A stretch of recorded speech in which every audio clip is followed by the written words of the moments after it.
Hello, Bubblies. It is I, your TV watching and talking host, Jen. And I'm just popping in real quick with this little prologue for this episode to let you know that this wasn't actually the episode that I had planned to release today. But to be fair, I didn't actually have a plan on what to release today. I had thought I would maybe do a watch and react or whatever the fuck I decided to call those last time I brought it up. Because it's been a while since I've done those. They are a lot of fun, and I actually don't hate editing those. It's relatively easy-ish. It's different. Anyway, then I thought maybe I'll just do a quick little mini bubble on a few things that we've been streaming here in our little home bubble. But sadly, there wasn't really anything new and exciting. We've been watching a lot of hubby's stinkers. And I know that sounds like farts and poops, but it's not. That's just kind of what we call like our reality shows that entertain us, but requires zero brain power to enjoy. Instead, I thought I would go ahead and release this like sort of kind of lost episode, like lost and then quickly found. Which is interesting because, you see, back in October while I was doing the found footage films for fall, I had recorded a bonus episode to celebrate the pod's 6th Podiversary, which was on October 20th. Yay! But unfortunately, I did not have time to finish editing it in that week because, like, why would I have not done any of that sooner? And also, like, October fills up really fast for us. So I was starting to kind of stress myself out about making sure I got it done and edited and all of this shit. And I was like, you know what? It's not important enough for me to be stressing out that hard about it. So I decided, because it's like, it's the 6th Podiversary. Like, if it had been more milestone-y, like a 5th or a 10 or any other denomination of 5, that would have been a little different. So since I didn't really have anything specific planned for today, I was like, you know what? I will go ahead and treat all my lovely bubblies with this only slightly misplaced bonus mini-sode. So to all my lovely bubblies and to all my lovely tolerables, I present to you my Streaming Bubbles 6th Podiversary mini bubble covering Grave Encounters. Enjoy!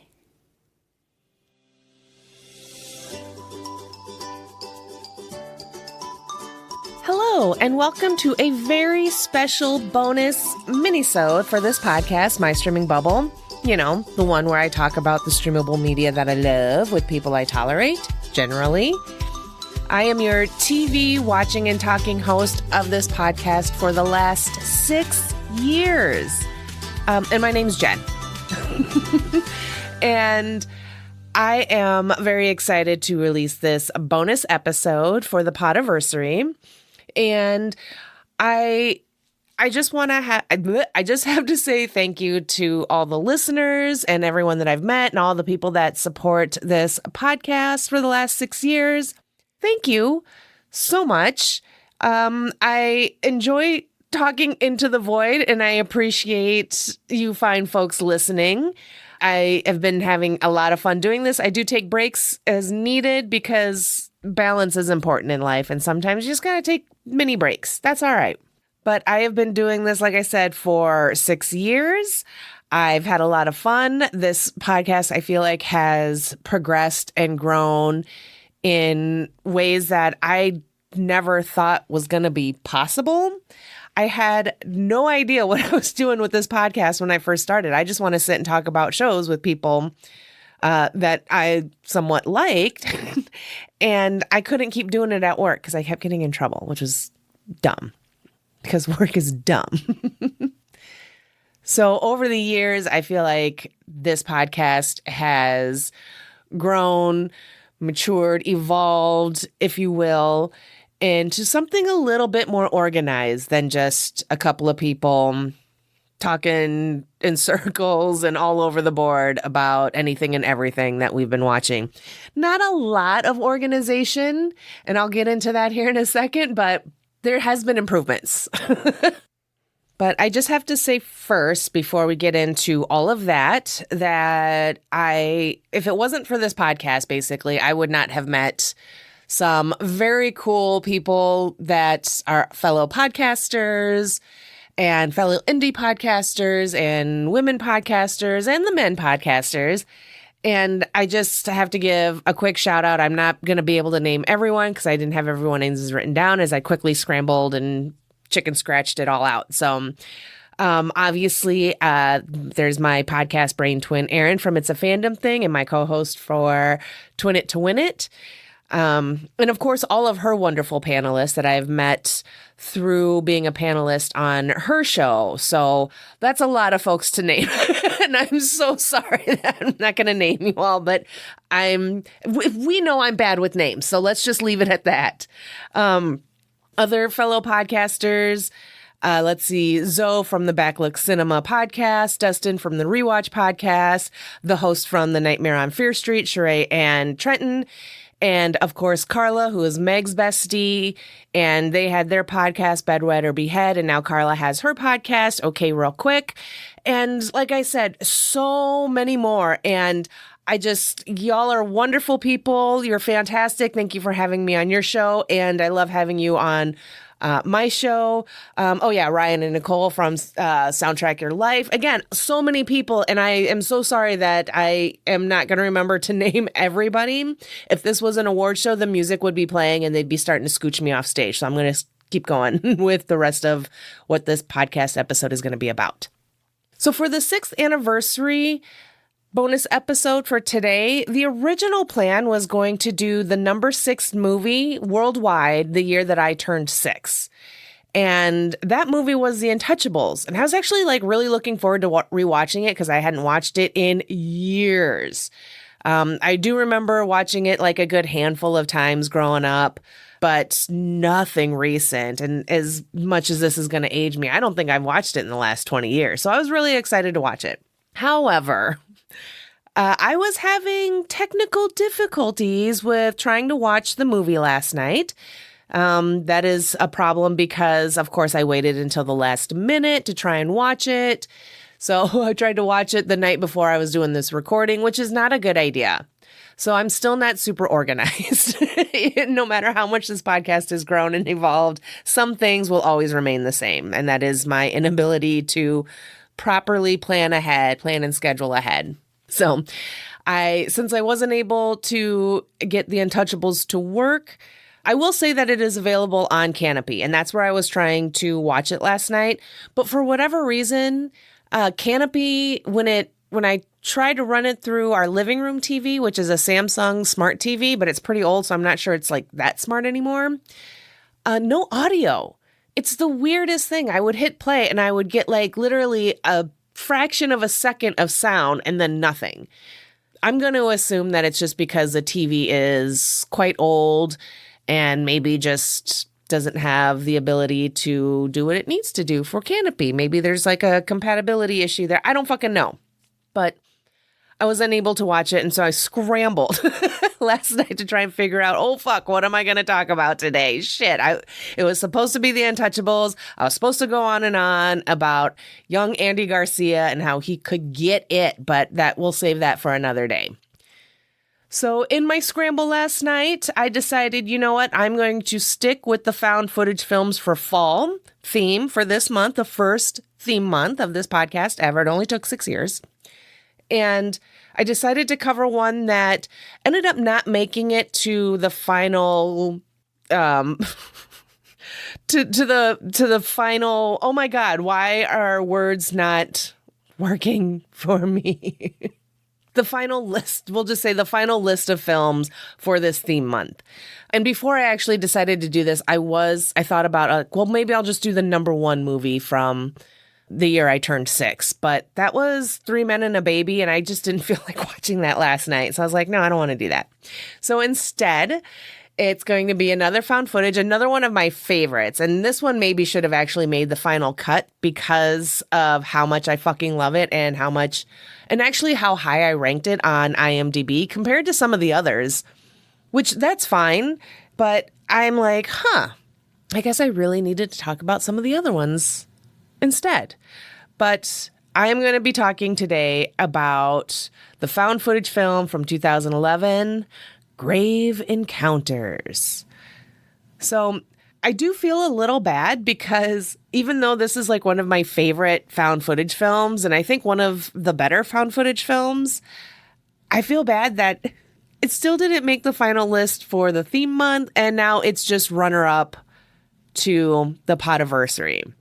And I say runner-up versus third place because Three Men and a Baby really wasn't going to be an option for me. I just didn't feel like watching that movie.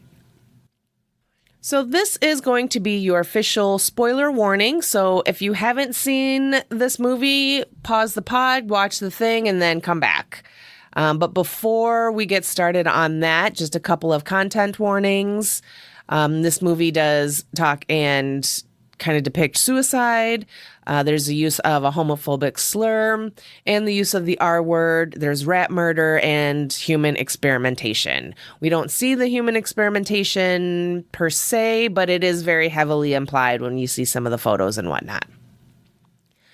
All right. And what IMDb says about this movie, it says, for their ghost hunting reality show, a production crew locks themselves inside an abandoned mental hospital that's supposedly haunted. And it might prove to be all too true. What I says about this movie, I says it's like Ghost Adventures, but like if shit actually happened. This movie was written and directed by the Vicious brothers, Colin Minahan and Stuart Ortiz. And it stars Benjamin Wilkinson, Sean Rogerson, Ashley Grisco.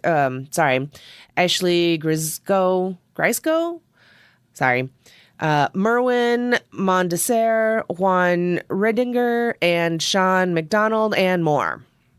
Now, I explained why I ended up doing this movie for the Podiversary versus what I wanted to do. But another reason why I love this movie is because, as I have said in the past, I have seen like every single episode of the Ghost Adventures, and I know that's not a brag, and I know I shouldn't say that so loud with my whole chest, but it is what it is. I can't go back and change it. I maybe should be a wee bit more ashamed about it, but I'm not. Maybe that's where I should feel the shame, is not feeling the shame. But I always thought the host of that show, Zach Baggins, was like the biggest fucking douchebag of all time. And I like how over the 20 plus years that show has been on, he does nothing but fucking prove me right. So always fucking hated that guy, but I couldn't stop watching their show. Part of the draw for me was, especially in the beginning, it was a small crew, just him and Nick and Aaron and maybe like one other person. I think Billy was still in the background somewhere. No one cares. And I liked that it was a small crew and that they actually like shared like the evidence, their EVPs and everything like in real time versus some other ghost hunting shows at the time that made you wait until the end when they did their big reveal to the homeowners, to the people that run and manage these haunted places, hotels, asylums, etc., prisons and whatnot. And that drove me nuts because it just kind of did that classic TV thing where all this fucking buildup, all this like suspense and tension right before a commercial break, comes back from a commercial break, and they don't fucking show anything, and you still got to wait another like 20, 30, 40 minutes to see nothing. I will say that other ghost hunting shows do a much better job at debunking any of like the weird noises. Like they actually make attempts to try and recreate whatever scary, creepy thing is happening, or just they put more effort into it than like Ghost Adventures. Ghost Adventures, every little fucking thing, it's a ghost, it's a demon, they're being possessed and this and that, and cold spots and chills, and let's just keep screaming, dude, bro. and overreact every single time you get any kind of paranormal evidence, even all these years later. Like, y'all are still fucking new at your job. Anyway, I'm sorry. I didn't mean to get so loud and angry. Ghost Adventures has always been a bit of a rage watch for us. Because I fucking hate the host so much. He's such a piece of shit. And he's so mean to Aaron. Aaron's the only decent person on that fucking crew. And he's just a sweet teddy bear kind of guy. He's just the nicest. He just seems like the nicest, silliest, goofiest person, especially in that little group of D-bags. So we've always been like Team Aaron. And I always appreciated Aaron when he was chubbier in the earlier seasons, but that's just me. I think I have a type. But all of that to say that this movie got me because the host of the fake TV show Grave Encounters within this movie, Grave Encounters, he is very, very Zach Baggins coded. And according to the IMDb trivia, that's very much who this character was based off of. And I gotta say, they fucking nailed it. From the intro of their the fake show, Grave Encounters, and the way he talks and presents himself and how he dresses. So fucking Zach Baggins, and it is hilarious, and it cracks me up every fucking time. I like how they kind of poke a little fun at him and at the series itself. And it just kind of, because at one point, kind of early in the movie, when the Grave Encounters crew goes to the haunted hospital, they see like the gardener.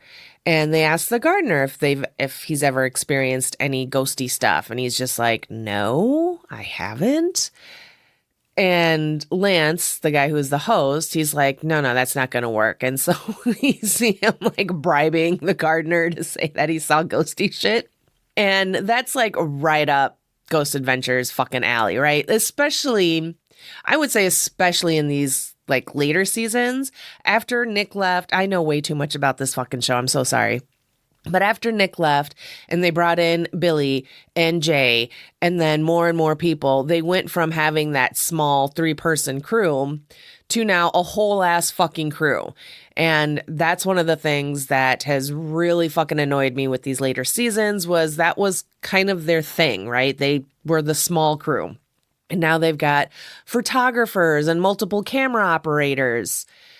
And it just seems like there have been more times than not in some of these later seasons of Ghost Adventures where the witness that they're talking to or they're supposed to talk to either bails or doesn't say the thing they want them to say. And then Zach gets all fucking pissy pants about it. There was one that was one of their like live Halloween episodes.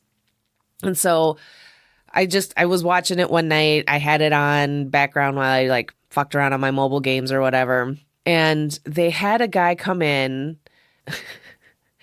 and supposedly, apparently, allegedly, this guy had told the producers of the show pretty much everything they wanted him to say. But when he got on camera, he's like, no, I'm not going to say what you want me to say to fit your story or fit your narrative. It was something along those lines.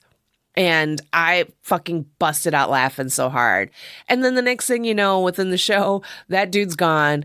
Zach's all fucking whiny pants about it and trying to be like, oh, like he's making shit up. We never said that or whatever, trying to just getting overly defensive. So when in the movie, when they pay off the gardener, very much almost like if they predicted it. And maybe they've been paying people off. Maybe Ghost Adventures has been paying folks off since the beginning. I don't know. I don't really super care. Just don't make it fucking obvious. Like, yeah. But I like how they kind of threw that in to the movie.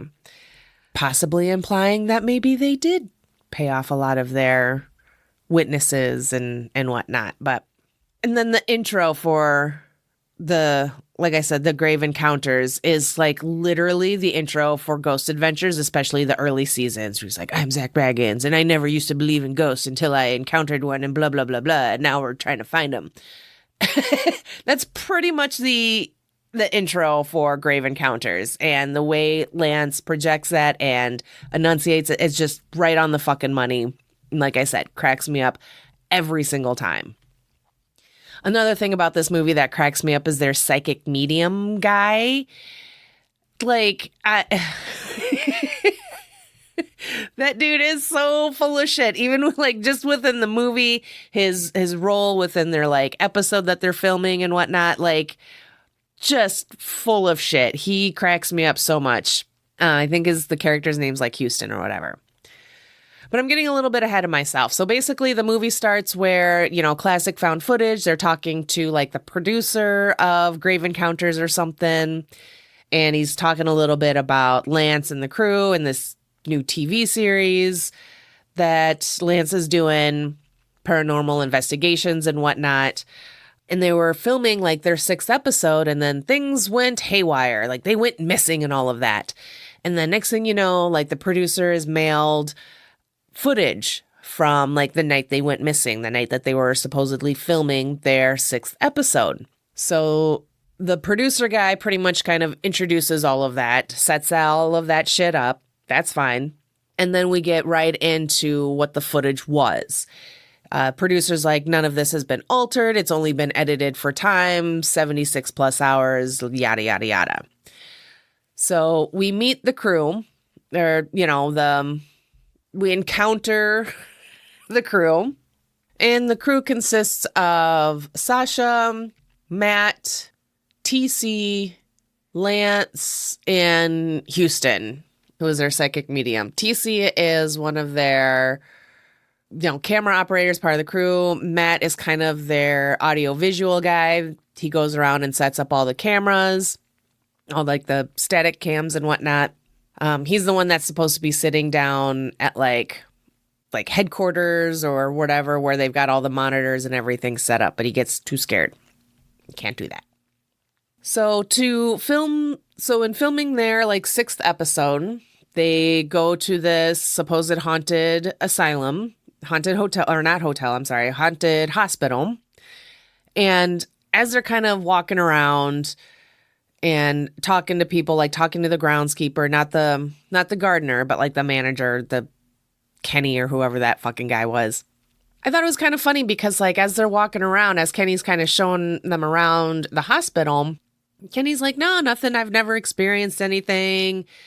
No hauntings, nothing scary, this and that. And you can kind of tell like, oh, well, this is fucking disappointing. What the fuck are we doing here? And at one point, Lance is even like, this place is not fucking haunted. Blah, bitty, blah, bitty, blah. So that's how they get to the haunted hospital. And then Kenny locks them in and everything. Kenny's supposed to be back at like 6 a.m. to let them out. Like I said, Matt is their tech guy, their equipment guy. And after he goes around and sets up all the cameras, Lance is like, oh, tell us about the equipment. So he goes through and talks about EMF detectors, just their handheld cameras, their static cameras. I think they had one for, what was the rod thingy? I don't think it was a super sensitive microphone, but it was something else. Either way, he's explaining everything. Pulls up just your kind of standard recorder, audio recorder, handheld. And he's like, blah, blah, blah. This is used to pick up via EVPs. And before Matt can continue to explain the next thing, Lance is all like, whoa. Explain to the viewers what EVPs are and what they mean. And if you don't know, it means electronic voice phenomenon. So that's like ghosty voices coming through the recorder and everything. And that part always makes me laugh because in every fucking episode of Ghost Adventures, they explain what it is. Digital voice recorder for EVPs, electronic voice phenomenon. And at least in the later seasons, like he stopped actually saying it and they just put up like the text on the screen to define what EVP is. Either way, they still do it. Still cracks me up every fucking time because it's like, we know. So I love that they kind of threw that in the movie as well. And then as they're getting ready to do their ghost hunt and everything and filming the little bits for like their episode. They do kind of their introduction and their posing for like their grave encounters. Also cracks me the fuck up. So intense, so corny, so cheesy. I love it so fucking much. And like I said, they go around, they do some ghost hunting for a minute, and they aren't catching anything. And then slowly things start to get creepy. And I have to say, like, maybe it's just because I've seen this movie so many times, but it does not feel like it wastes a lot of time getting scary, getting a little spooky. Because, like, weird shit just kind of starts to happen. Like, Matt goes to check out some camera or something, and he's like, I'll be right back. And then he's not. Because we know you don't say, I'll be right back. Because that means you won't be right back. That is a rule. I don't make the rules. That's just, I think that's a law in horror movies. Not even a rule or any kind of like proclamation. It's a legit fucking law, I'm pretty sure. So he just poofs, disappears. And they can't find him. And then shit starts getting really fucking weird. And Sasha's hair gets pulled. You can kind of hear scary ghosty sounds, moans and thumps and bumps and everything. And they kind of like, all right, we've got enough stuff now. We're going to go ahead and get packed up and wait for Kenny to show up.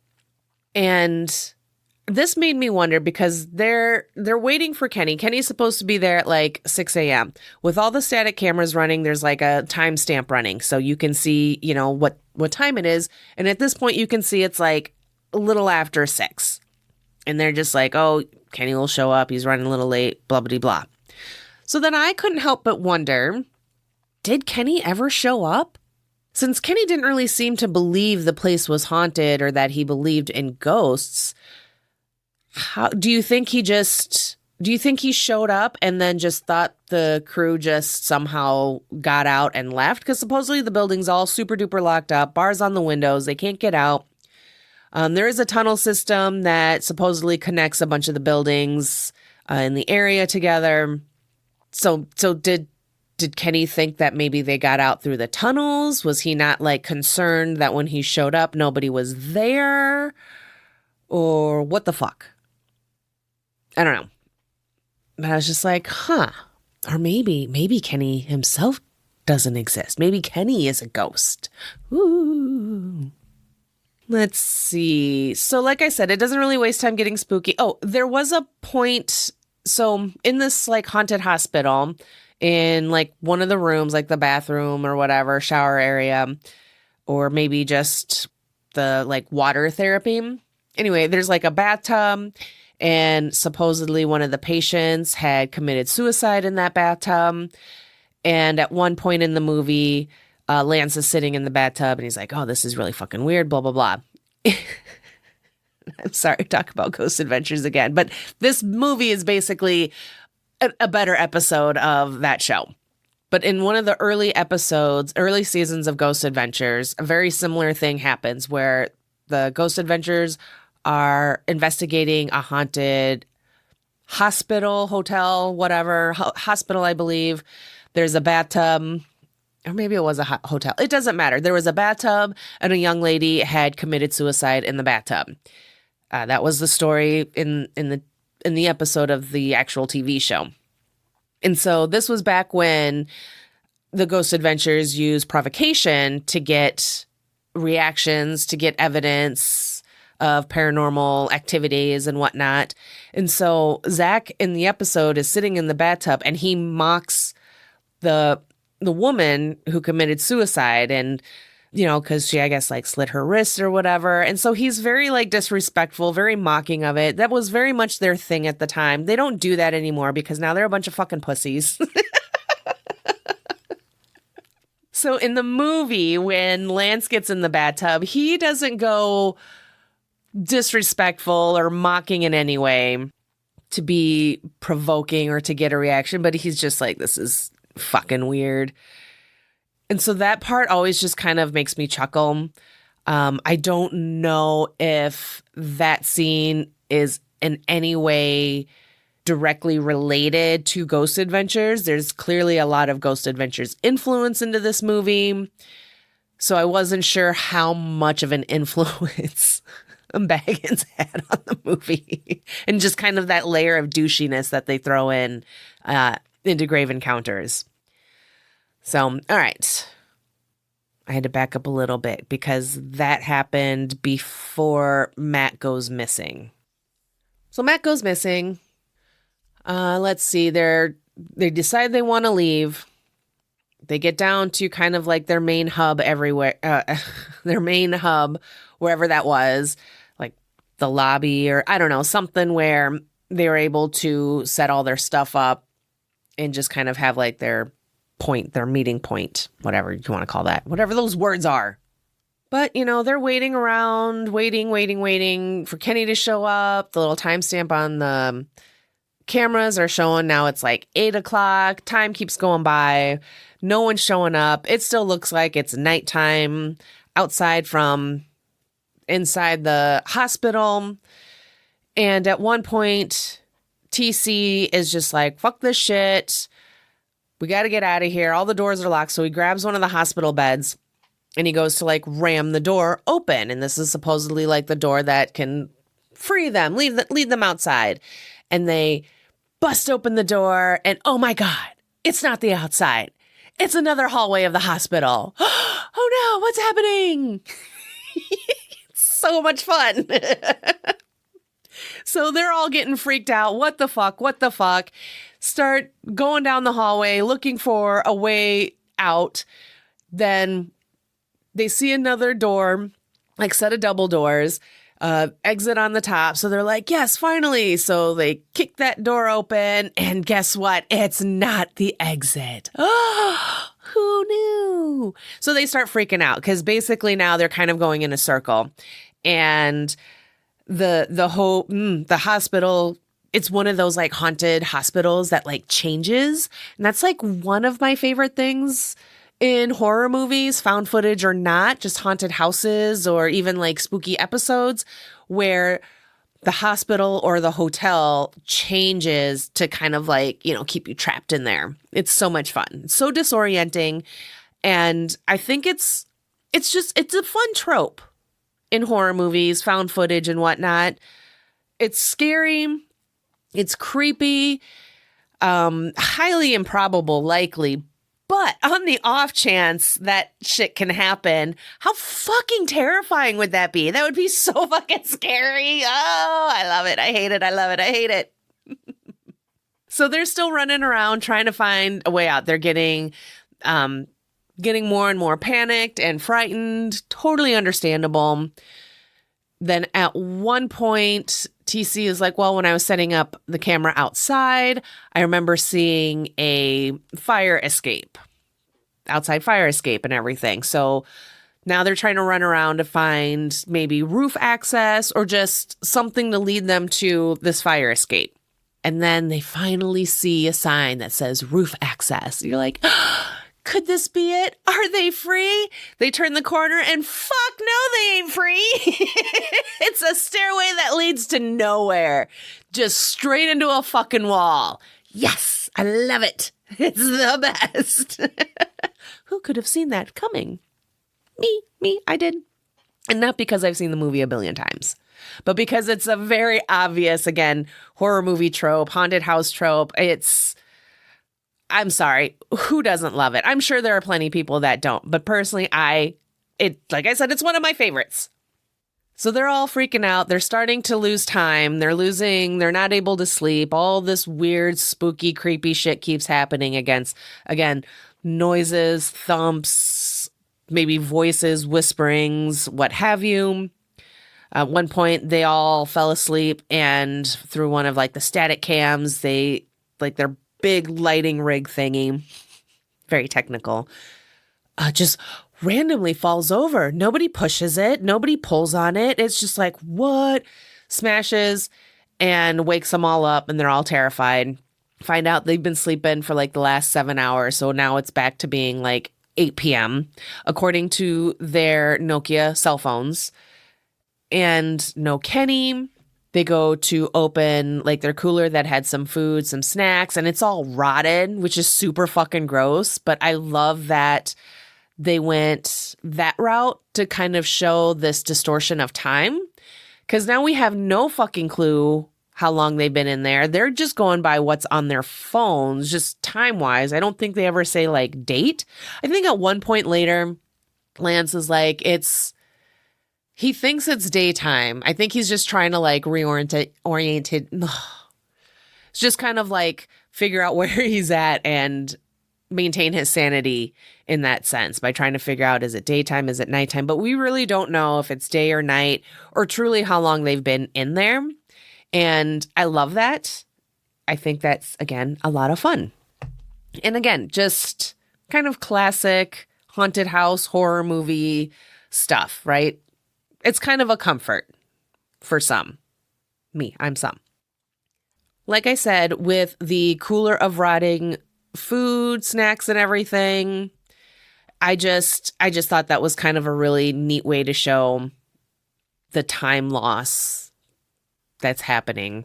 And who knows, maybe they haven't really even been in there for like weeks or whatever, because that shit was pretty fucking rotten. That wasn't just like a couple of days at room temperature. There was like maggots and everything like that shit's been there a while.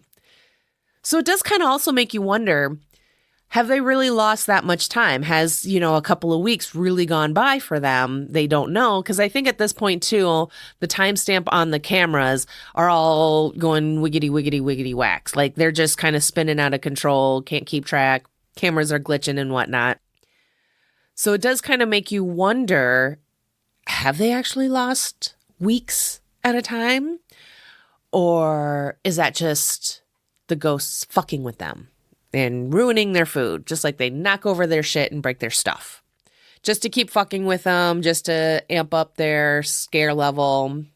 Maybe they're trying to power stuff. I don't know. They need the screams. But it's just, like I said, I'm spending a little too much time talking about rotten fruit.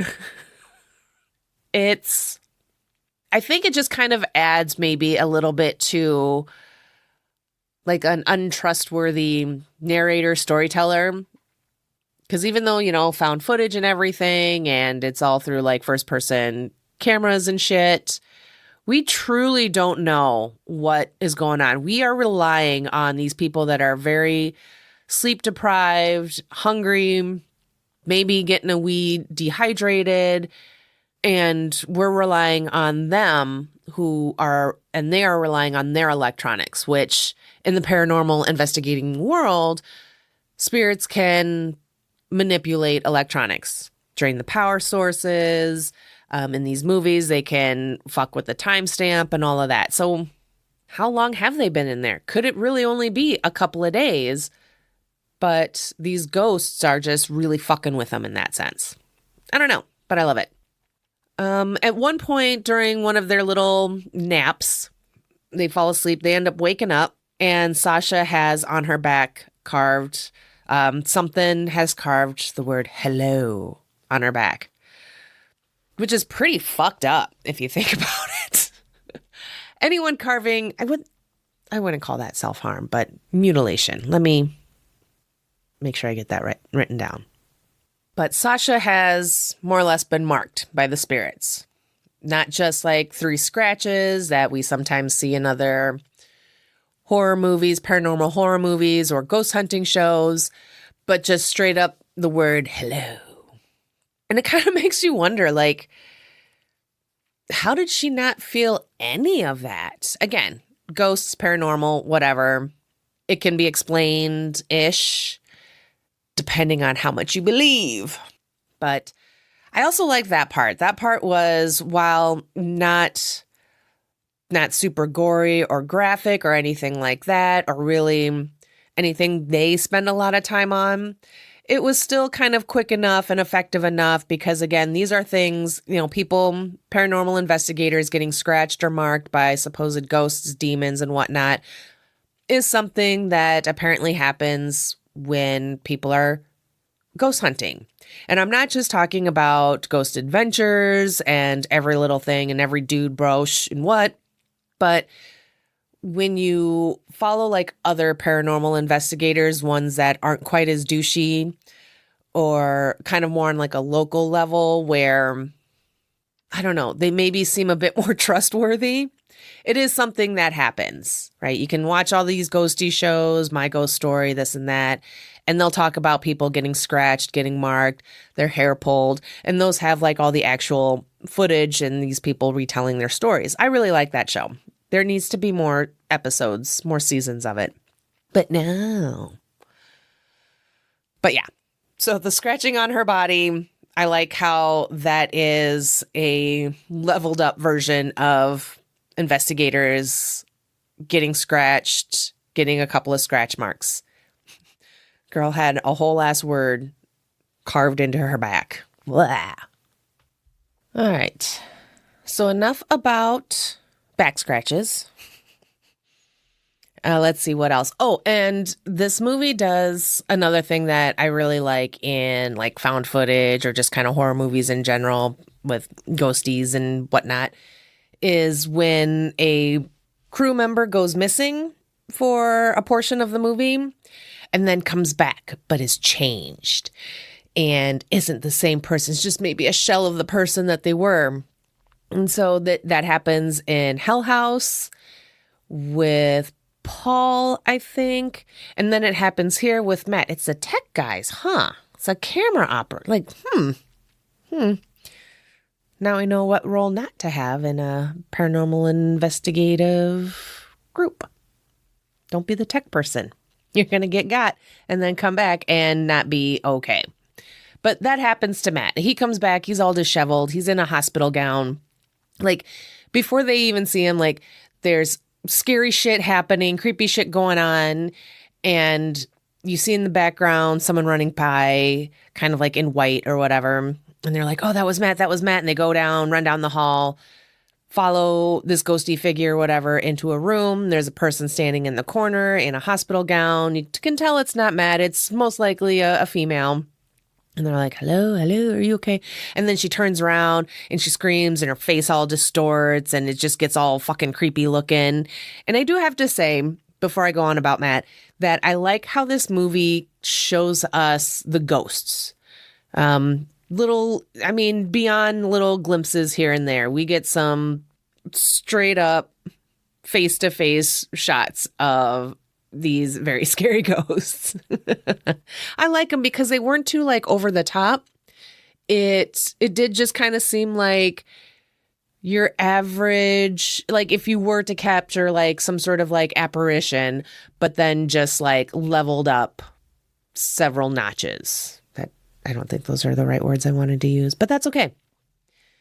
So I do like that about this movie is it isn't just the bumps and the thumps and the moans and the groans and random shit just kind of moving in the background. We do get to see the scary faces and everything. And that's always kind of nice. That can always be a payoff. It can also be very disappointing. Sometimes our imagination is better than what the movie gives us. But I felt like this wasn't, like I said, it wasn't too over the top. It wasn't too wild or unbelievable or improbable or anything like that. I thought it was perfect for a found footage horror movie. So I did like that. So anyway, they encounter this ghosty girl or whatever. She screams, they go fucking running. Then they do eventually find Matt and he is all like disheveled. His hair's kind of longer. He's in a hospital gown. He's got like a hospital bracelet thing on and he's like not okay, right? He's like, oh, they said I couldn't leave until I'm better. And he's just very fucking out of it. So they're still trying to get out and crazy spooky shit is fucking happening. Everything starts to kind of like amp up to 11. And let's see, who do we lose first? We lose Houston first, the psychic medium guy or whatever. Well, yeah, he actually dies. We technically lost Matt first, but he comes back. He's not dead yet. But another thing that I like about found footage is like Houston's death, for example, because he gets separated from the group. It's dark. He's trying to feel his way around and he's getting attacked by some sort of like poltergeist. We don't see anything. And he's down at the far end of the hall and from like where the camera has been hooked up to, and we see he's all of a sudden lifted off the ground and he's like being choked and he's like thrown to the ground, and the next thing you know there's like a big bang and a flash of light and he goes like flying forward down the hall like towards the camera, like towards us, and then he doesn't get back up, so we can assume that he's dead. But what I like about found footage and some of these like death murder scenes by ghost is with Houston, because he was at the end of the hall getting lifted and choked and everything and tossed around, it's kind of nice because it's like with the static cameras, these, you know, not necessarily security cameras, but with these kind of footages and night vision and everything, like they don't have to be, they're not going to be crystal clear footage. You know, it's going to be a little fuzzy, maybe a little grainy, maybe a little glitchy if the ghosts are nearby. And so I think that also helps with some of the death scenes to be a little bit more effective, is because we're farther away from Houston, it can look a little bit more realistic and not so special effecty. And I think that works. I think that is perfectly fine in found footage. I think, like I said, that works very well, kind of maintains a bit of that realism. And also just a little unsettling and still a little scary. So Houston's the first one we lose. The rest of the crew, they've got, it's TC, Matt, Sasha, and Lance, and they're still trying to run around and run away from these ghosts, this paranormal activity. At one point, and I can't remember where in the timeline of events, but like they're running through the hospital and all these like arms are coming out of the walls and the ceiling and trying to grab at them. And the camera kind of keeps cutting out and glitching out and everything. And again, because it's found footage and the camera work is shaky and they're screaming and they're freaking out and everything, the hands coming through the ceilings and the walls look fairly legit. Again, not super duper special effecty, you know, even for like 2011. So I think that works very well. And I'm more than okay with that. But it was I did not like the hands coming out of the ceiling and the walls. That is so creepy. There's another horror movie that does that, and I cannot think of what it is. It's an older one, possibly 80s or I cannot remember, but also very, very scary. It's just so unsettling. It's just so like, kind of makes my skin crawl a little bit because it's not natural. It's not normal. It's not okay. It's just no. Let's see. But yeah, so they're running away from these ghosts, monster demons, not monsters, but you know, and they get back into the room that's had like the bathtub and everything, like this bathroom, the shower room or whatever. And the bathtub is now filled with blood. And you're just like, oh, that's so gross and weird. And how'd that happen? Oh no.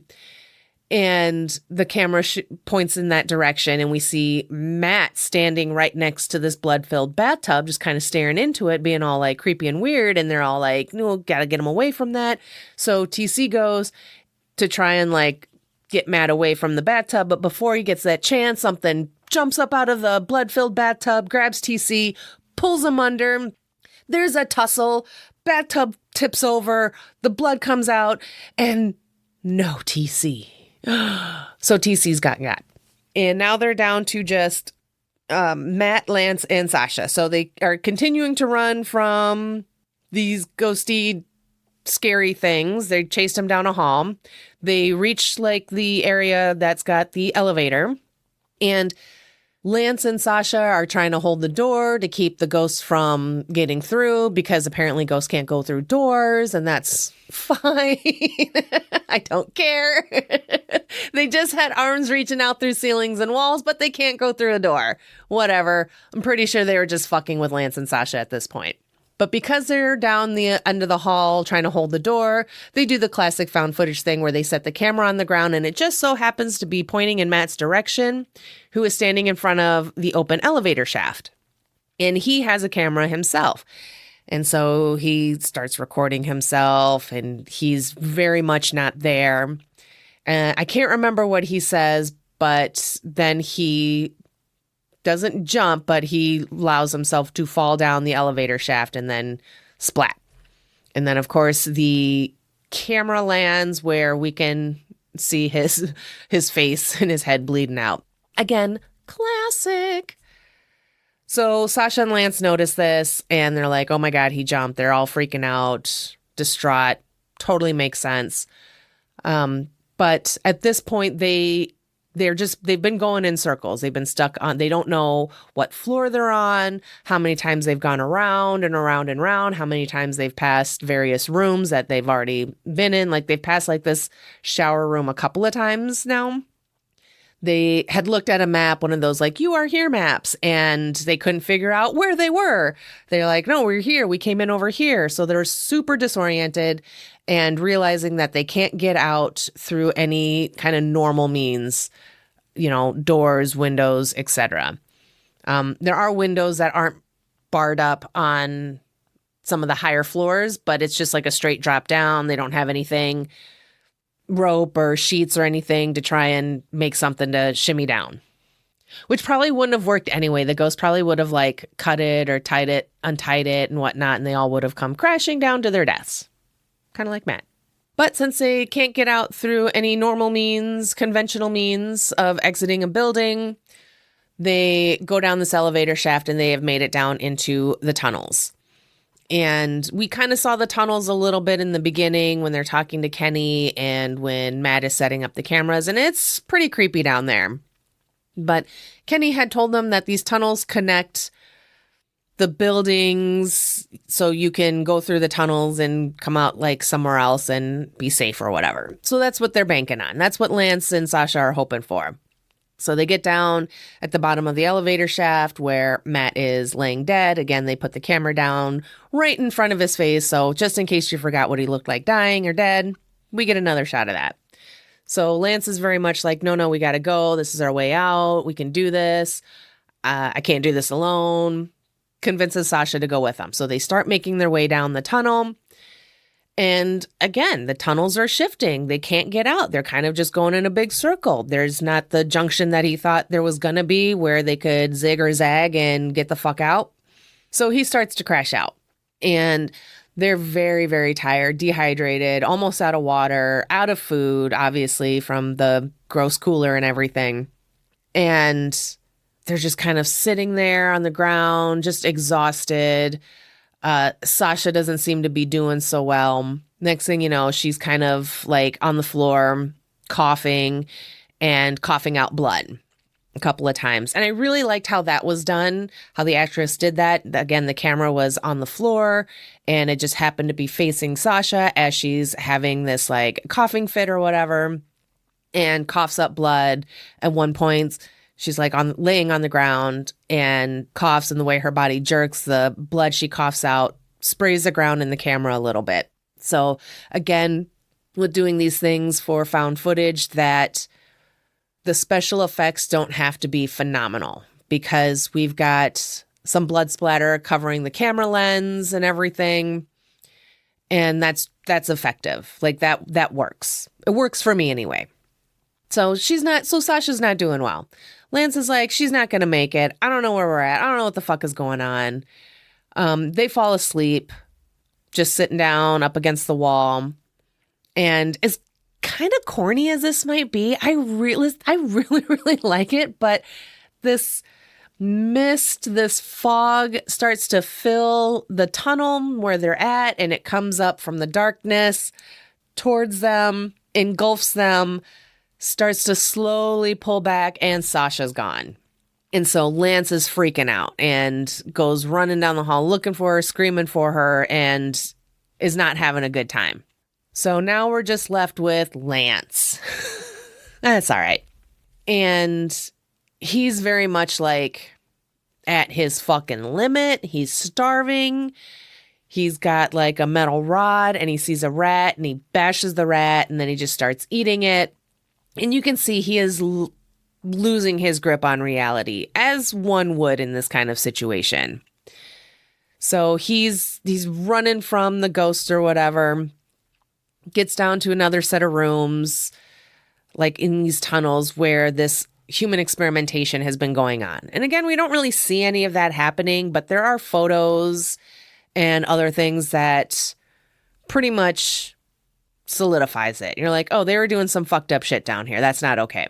And Lance is all filming around, like checking everything out. And he's all scared and creepy. And then he hears something behind him and he turns around and there's like the ghost doctor and some nurses operating or doing some fucked up shit to a ghosty patient on the table. And Lance looks away with the camera, looks back, and then bam, Dr. Ghost is right fucking there with that creepy face with the darkened eyes and the exaggerated open mouth. And they get him. Camera goes staticky. And then the next shot we see is an up close shot of Lance. He's bleeding from the inside corner of his eyeballs, leading me to believe that they gave him some sort of lobotomy, old school ice pick way. And is there any other way? It doesn't matter. And he's like, and he is not okay. So his eyes are a little crossed. He's very blinking. He sounds not okay. And he's like, they said I could leave now that I'm better, and doing all that. And he's like, for grave encounters, this is Lance, blah, blah, blah. And the camera cuts out.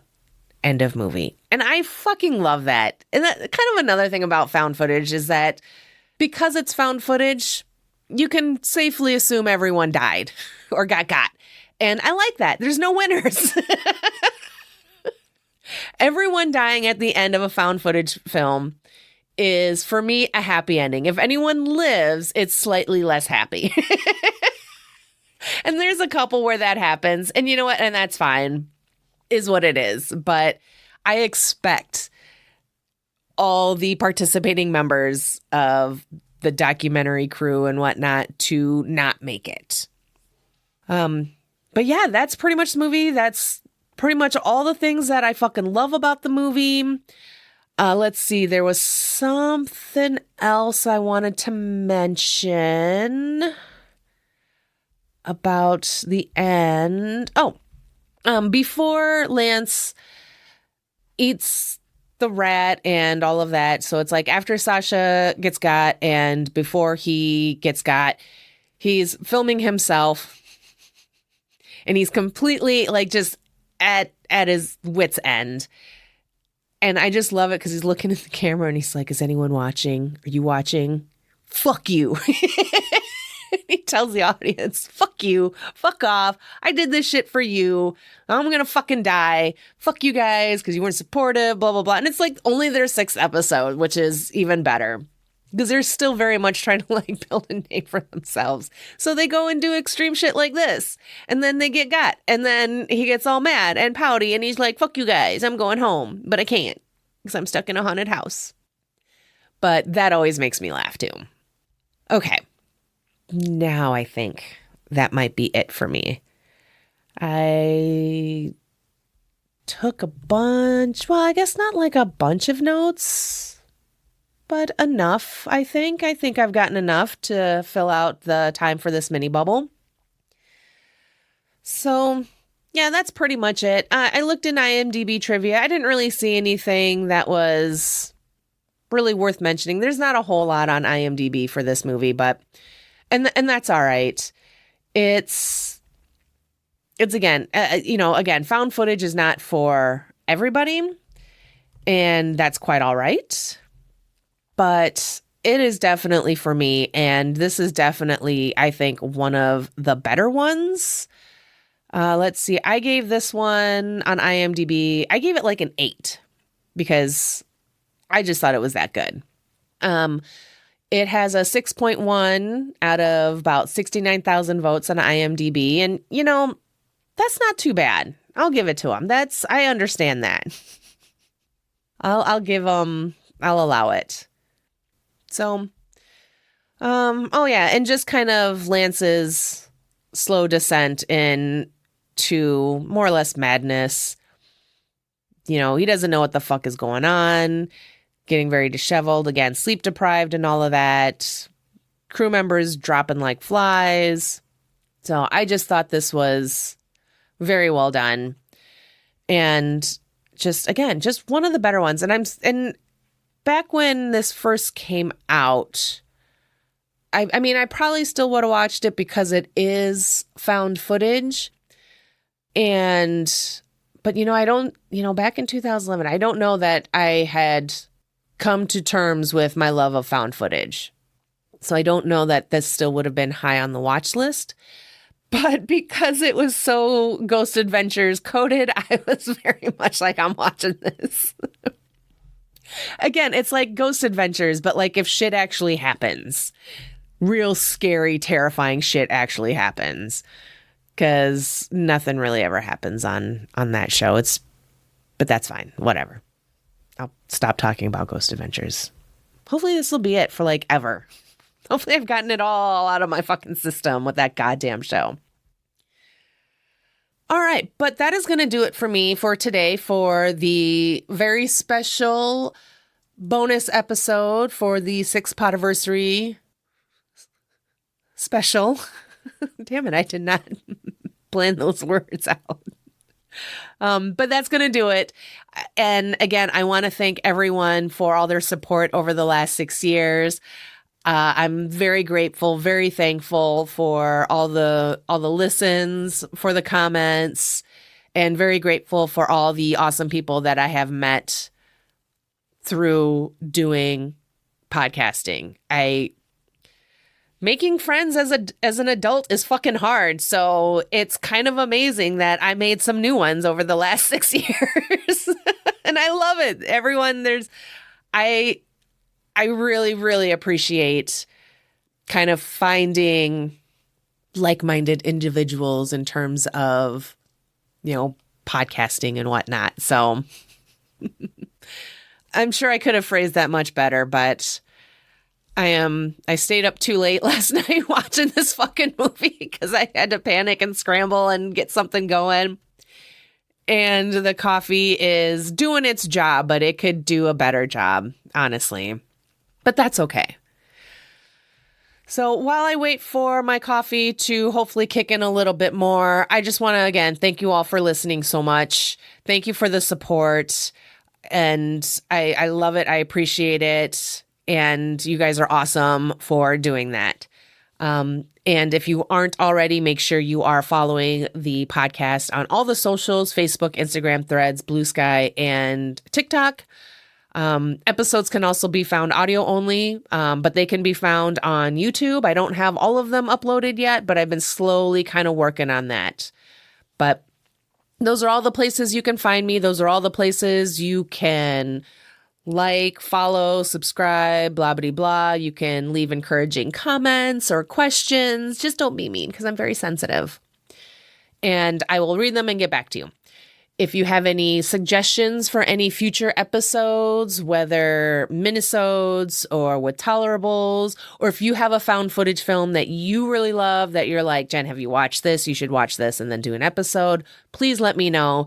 You can drop any of those in the comments. You can send me messages on any of the socials, or you can send an email to mystreamingbubble@gmail.com. And then once you're done supporting that podcast, make sure you go and you support the monthly podcast that I co-host with Aaron from It's a Fandom Thing called Twin It to Win It. And that's where we test our twinningness by guessing how the other feels about different movies. And we can be found on the socials as Whale, Facebook, Instagram, and Threads, and Blue Sky. So just search Twin It podcast and we'll be there. And of course, rate, review, and share the podcasts with friends, family, and mail carriers. Cats are being weird again. But until next time, again, thank you all so much for listening. Thank you so much for 6 years of support. I love you all. Thank you, thank you, thank you. And keep streaming. Goodbye. If you're enjoying this podcast, be sure to let me know by rating and reviewing on a podcast player near you, and by sharing your favorite episodes with your friends, family, and mail carrier. Then be sure to follow me on all your favorite socials like Facebook, Instagram, Threads, and Blue Sky. Just search My Streaming Bubble and I should pop on up there for ya. If you have suggestions on what I should stream in my bubble next, or you want to be tolerated, send an email to mystreamingbubble@gmail.com. Looking for merch? stop by my Redbubble store where you can find and buy My Streaming Bubble stickers, hats, shirts, and more. You can also head over to buymeacoffee.com and, well, buy me a coffee. Need more Podcast Me in your life? Then be sure to check out my other podcast, Twin It to Win It. That's a monthly podcast that I co-host with my podcast brain twin, Erin from It's a Fandom Thing, where we test our twinningness by trying to guess if we both feel the same way about different horror movies. You can find and follow us on Facebook, Instagram, Threads, and Blue Sky. And most importantly, you can listen, rate, review, and share from most podcast players. Thank you for your support and keep streaming. Goodbye.